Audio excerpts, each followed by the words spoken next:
The sub-menu in the Activity tab has the menu called Triggered Alerts.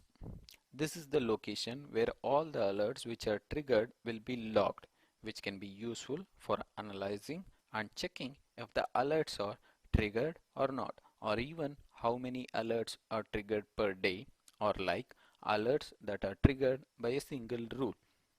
You'll be able to see all these alerts under this menu. Since this is a new installation and there has not been much activity of data ingestion or searching on this instance, as of now we don't have any alerts that are triggered or created on this instance. And the final tab in the top menu is the help, which can be very resourceful at any stage of Splunk user. Let's go through them quickly one by one. The first one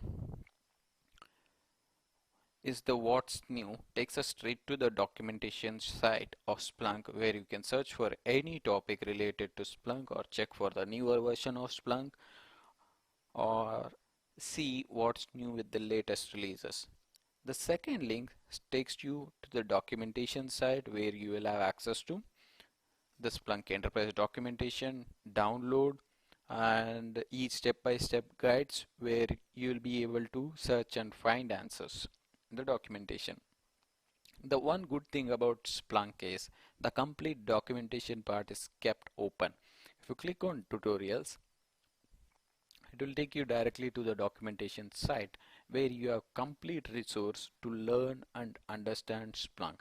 But the only problem is Splunk is so big, it has like probably if you combine all the documents together, it will give you like 3,000, 4,000 pages of documentation. Going through them will be a mess. You get directly into search tutorials where you will have a short tutorial on how to create reports, charts, dashboard, enriching your data. We'll be going through all this one by one, but probably in a different order, which will be much more useful.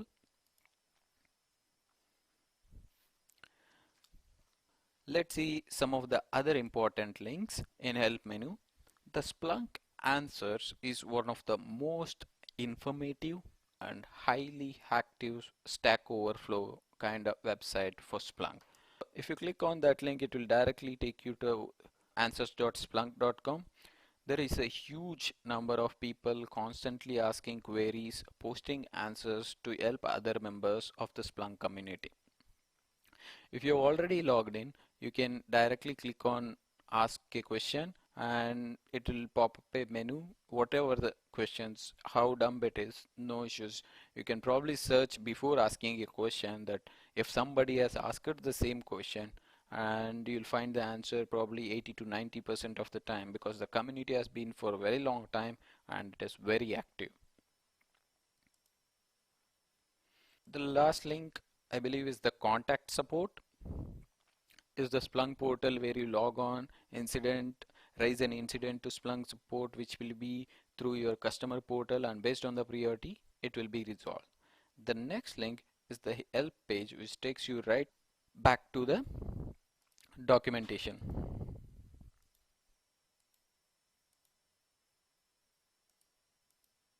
This is our admin manual. This is also one of the important manual where you will be able to get the configuration references for Splunk. Highly recommend you to download this manual, go through it whenever you have time. So this shows on which page of the Splunk you click the help menu on. It takes directly all the activities related to that page or the functionalities present in that page, which gives you a complete picture of how it works or what are the options it has and how you can configure it.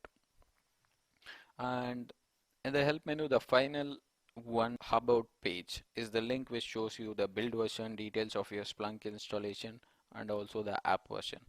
Since this is the default app, your app version will be same as 6.6.2.